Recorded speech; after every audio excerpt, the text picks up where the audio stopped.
Hey guys, welcome back और आप सभी का स्वागत है एक और नई वीडियो में। और आज की वीडियो बहुत ही ज़्यादा इंपॉर्टेंट रहने वाली है क्योंकि आज मैं आप सभी के साथ डिस्कस करूंगा कि आपको किस तरीके से एनालिसिस करना चाहिए, किस तरीके से आपको टेस्ट सीरीज देनी चाहिए, सबसे ज़्यादा इंपॉर्टेंट। और अगर आपने ये नहीं किया तो दोस्तों आपका सिलेक्शन इतना ही इम्पॉसिबल है जितना कि कोई इस टाइम पे 10th क्लास के बच्चे का नेम सेट क्लियर करना।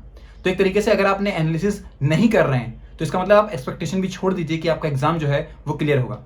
ठीक है दोस्तों, तो इसीलिए इतना इंपॉर्टेंट है और हम आज की वीडियो में इसी के बारे में डिस्कस करेंगे। वीडियो को एंड तक जरूर देखना क्योंकि बहुत ही कम बच्चे आखिरी तक देख पाते हैं और जो देख पाते हैं वो सीख जाते हैं। अदरवाइज नेक्स्ट ईयर फिर आप आएंगे और गलती से अगर आपकी नजर मेरी वीडियो पे दोबारा से पड़ गई तो आपको लगेगा कि एक साल पहले भी आपको ये गलतियों के बारे में पता था पर आपने वो फिर भी दोहराई। मुझे पता है दोस्तों क्या क्या गलती कोई कर सकता है और मैं चाहूंगा कि आप लोग वो गलती अवॉइड करें और एक अच्छे रूट को ही फॉलो करें। ठीक है दोस्तों, अब शुरू करते हैं अपनी वीडियो को क्योंकि थोड़ी सी लंबी हो सकती है वीडियो। मैं काफी सारे पॉइंट डिस्कस करूंगा जिससे कि मैं आपको एक अच्छे तरीके से समझा सकूं कि आखिर एक्चुअली में आपको किस तरीके से एनालिसिस करना चाहिए और किस तरीके से आपको हर वो एक बात का ध्यान रखना चाहिए जो कि आपको नेक्स्ट टाइम जो भी आपका मॉक होगा उसमें आप एक अच्छी परफॉर्मेंस दे पाएं। मुझे यकीन है कि जो बातें मैं आपसे करूंगा अगर आपने वो फॉलो करी तो आप अपने नेक्स्ट मॉक में डेफिनेटली दोस्तों लगभग कम से कम 60% का जंप देखेंगे। मतलब ये बात मैं मजाक आपको लग रही होगी पर ये जेन्युइनली मुझे पता है दोस्तों कि कितना बड़ा ब्लंडर हम लोग कर रहे होते हैं। तो एक पूरा स्टेप है उसको हम फॉलो कर रहे होंगे कि किस तरीके से हमें ये चीजें फॉलो करनी है। ठीक है, अब देखिए टेस्ट सीरीज लेना सबसे पहला स्टेप है। सबसे पहले आपके पास एक टेस्ट सीरीज होनी चाहिए। तो मेरे पास एक सॉल्यूशन है इसका बेसिकली। ठीक है दोस्तों, बहुत ज़्यादा ढूंढा मैंने और बहुत सारी चीज़ें मुझे पता लगी। उसके बाद जाके मैंने एक वेबसाइट ढूंढी है जो कि बहुत अच्छी तरीके से आप लोगों को मदद कर सकती है आपके टेस्ट सीरीज के लिए। ठीक है दोस्तों, और ये जो वेबसाइट है दोस्तों ये खुद जो हमारे सीनियर्स रह चुके हैं एनआईटी इलाहाबाद में उन्होंने इस वेबसाइट को बिल्ड किया। तो वेबसाइट का नाम है दोस्तों mcaprep.in। मैं डिस्क्रिप्शन में लिंक भी दे दूंगा। मेरी उनसे बात हुई है, बहुत बढ़िया आदमी है वो भी। ठीक है, और बहुत अच्छे तरीके से उन्होंने जो गलतियां उनके टाइम पे थी जो गलतियां हमारे टाइम पे है उन सभी को वो करेक्ट करते हुए एक पूरी टेस्ट सीरीज आप लोग के लिए लेके आ रहे हैं जिसके अंदर आप अनलिमिटेड मॉक्स दे सकते हैं। जो आपकी मर्जी उतने का दीजिए। टॉपिक वाइज देना है टॉपिक वाइज दीजिए। अगर आपको सिर्फ और सिर्फ सेक्शन वाइज देना है, मान लीजिए मैथमेटिक्स का देना है, लॉजिकल का देना है, कंप्यूटर इंग्लिश जो भी देना है वो दे सकते हैं। तो ये काफी सही है और काफी माइनर मतलब बहुत ही कम प्राइसेस में भी है। इसके साथ साथ यहाँ पे कई सारे अलग अलग हैं जैसे कि आप अपने हिसाब से अपने मॉक बना भी सकते हैं, मतलब कि ऑटोमेटिकली जनरेट करके दे देगा आपको वो। इसके साथ साथ दोस्तों यहाँ पे आपके पास हर दिन प्रैक्टिस टेस्ट आता है। फिर उसके बाद स्ट्रीक बनती है आपकी एक अच्छा एक्टिव, मतलब आप लोग वहाँ पे पार्टिसिपेट भी कर सकते हैं और आपको एक कैसे कह सकते हैं कंसिस्टेंसी वाला जो प्रॉब्लम है ना वो भी दूर होती है। तो काफी सही है। मैं इसे खुद यहाँ पे कई दिनों से यूज कर रहा हूँ दोस्तों और ये लोग अपने आप को खुद मतलब कॉन्स्टेंटली इंप्रूव करते हुए जा रहे हैं। मुझे बढ़िया लगा। आप लोगों को मैं एक चांस देना चाहूंगा बेसिकली कि अगर आप लोग भी चाहते हैं कि एक अच्छी टेस्ट सीरीज आपको मिल सके तो डेफिनेटली जाइए और देखिए। खरीदिए नहीं खरीदिए वो बात की बात है पर पहले आप जाके देख के आइए कि आपको ये चीज बढ़िया लग रही है कि नहीं। और अगर जनरली ठीक लगता है दोस्तों तो मुझे नहीं लगता कि पूरी इंडस्ट्री में जो है इनके जैसे मतलब इस प्राइस पे कोई और दे रहा।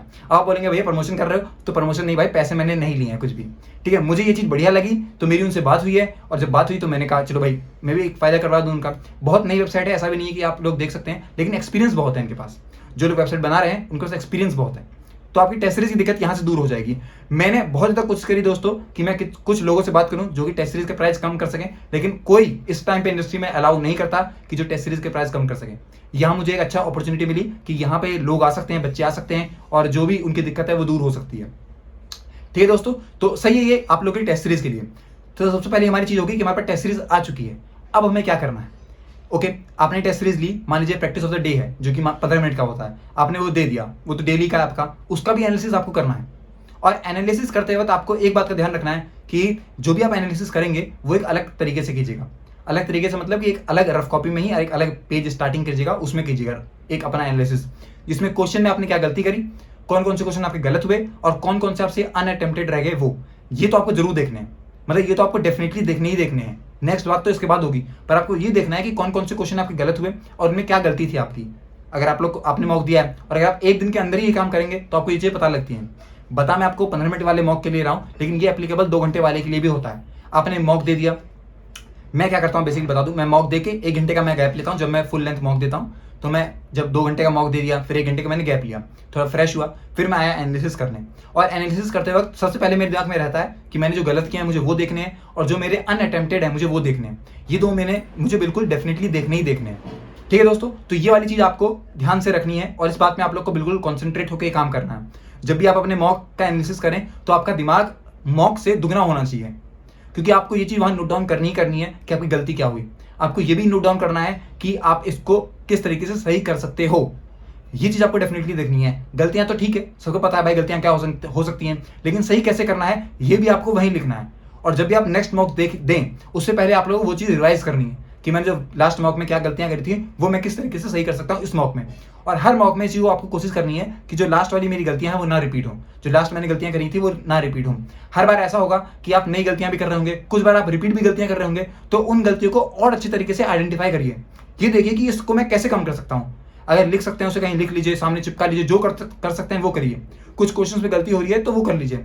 अगर मैं आपको बताऊं तो कई सारे बच्चे बोलते हैं सेपरेट कॉपी बना लो, ये कर लो। तो मेरा जो मानना है दोस्तों, मैंने अलग से सेपरेट कॉपी नहीं बनाई हुई है। मैंने बस जो भी एनालिसिस करता हूं मैं, तो एक बार रफ कॉपी में उसे लिख लेता हूं, बात खत्म, और एक बार सर करवा देते हैं तो उससे हो जाता है मेरा काम। तो ये भी मुझे एक सही अप्रोच लगा, मतलब ये मेरा अप्रोच है, मुझे ऐसा ठीक लगता है। अगर आपको लगता है कि आपको एक अलग से कॉपी बनानी चाहिए तो डेफिनेटली जाइए, एक अलग से कॉपी बनाइए और फिर आप ये काम कीजिए, ठीक है। लेकिन मुझे ऐसा लगता है कि रफ कॉपी में लिख दो, बात खत्म, ये क्या उसको भी अरेंज करो, ये करो वो करो, इससे बढ़िया एक बार लिख दो, बात खत्म। और अच्छी तरीके से उसे रिवाइज कीजिए। जब भी आप नेक्स्ट मॉक दे रहे होंगे उसे एक बार और देख लीजिएगा, बात खत्म। इससे ज़्यादा आपको नहीं करना है, क्योंकि आपके पास एक टाइम के जाने के बाद ना इतना ज़्यादा कंटेंट होगा दोस्तों, इतना सारा कंटेंट हो जाएगा कि आप लोग खुद कंफ्यूज हो जाएंगे।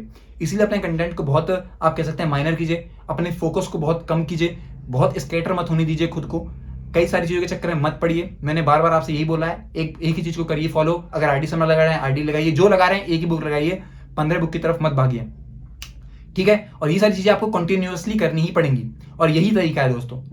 अगर आप लोग चाह रहे हैं कि कोई एक ऐसा आपको शॉर्टकट पता लग जाएगा, कुछ पता लग जाए, तो ऐसा नहीं है। आपको एफर्ट डालने पड़ेंगे। 2 घंटे का मौका है तो कम से कम 1.5-1 घंटा तो आपको देना ही पड़ेगा अपने एनालिसिस में। जो भी इजी पेपर है वो, अगर हार्ड पेपर आया है, अच्छे क्वेश्चन आए हैं, तो टाइम ऐसे ही बढ़ेगा भी आपका। यही बात आपको ध्यान रखनी है। और दूसरी चीज, जो बच्चे बोलते हैं कितने घंटे पढ़ूं नहीं पढ़ूं, भाई ये तो बिल्कुल तुम्हारा वहम है। जितने घंटे पढ़ो अच्छे से पढ़ो, बस जितने भी घंटे पढ़ो, 4 घंटे पढ़ रहे हो, 2 घंटे पढ़ रहे हो, 3 घंटे पढ़ रहे हो, तो भी अच्छे से पढ़ो। मेरा ही मानना है, अच्छे से पढ़ोगे तो वो ज्यादा इफेक्टिव रहेगा। बेशक आप 15 घंटे बुक लेके सामने बैठे रहिए, कोई मतलब नहीं है उसका। एनालिसिस करते वक्त भी 1 घंटे का एनालिसिस अगर आप करते हैं तो अच्छे से करिए। बेशक 5 सवाल आप पढ़ रहे हैं, ठीक है, लेकिन अच्छे से करिएगा, ये मेरा मानना है, ठीक है दोस्तों। और यही सारी चीजें आपको फॉलो भी करनी है। आई होप कि मैंने अभी तक आपको काफी कुछ बता दिया होगा। एक और बात दोस्तों, अब मैं बता दूं आपको, बहुत इंपॉर्टेंट है। यहाँ तक बहुत कम बच्चे पहुंचते हैं, क्योंकि मेरे पास डेटा रहता है कि बच्चे कितनी ज्यादा देख रहे हैं वीडियोस को। तो जो बच्चे भी यहाँ तक पहुंच चुके हैं दोस्तों, तो मैं उनको बता दूं कि हो सकता है आगे आने वाले कुछ दिनों में मैं कुछ ऐसी चीजें लॉन्च करूं जो मैं आपके साथ एनालिसिस कर सकूं। लेकिन वो रिस्पॉन्स जो भी चीज डिसाइड होगी वो इस वीडियो के रिस्पॉन्स से डिसाइड होगी। अगर इस वीडियो में अच्छा रिस्पॉन्स आएगा तो डेफिनेटली नेक्स्ट वीडियो जो आपको मिलेगी वो मेरे साथ एनालिसिस करते हुए लाइव एनालिसिस की मिलेगी, ठीक है दोस्तों। तो अगर आप लोग चाहते हैं कि ऐसा हो तो डेफिनेटली दोस्तों इस वीडियो को अच्छे से ज़्यादा शेयर कीजिए, सब्सक्राइब कीजिए चैनल को, और ज़्यादा वीडियो को देखिए, क्योंकि मुझे अपने वॉच आवर्स कंप्लीट करने हैं, तब जाके मैं और अच्छे क्वालिटी कंटेंट आपको दे पाऊंगा, ठीक है। अभी टाइम है मेरे पास, अभी हो जाएगा, फिर जैसे जैसे एग्जाम आता जाएगा दोस्तों मैं बिजी होता रहूंगा, आपके पास भी टाइम नहीं रहेगा, और तब हमें जो करना चाहिए था वो हम नहीं भी कर पाएंगे, ठीक है दोस्तों। तो ये थी हमारी पूरी आज की वीडियो। आई होप कि आपको इस वीडियो से थोड़ी मदद मिली होगी। बताइएगा मुझे कि आपको ये वीडियो कैसी लगी। तब तक के लिए दोस्तों, have a nice day and take care.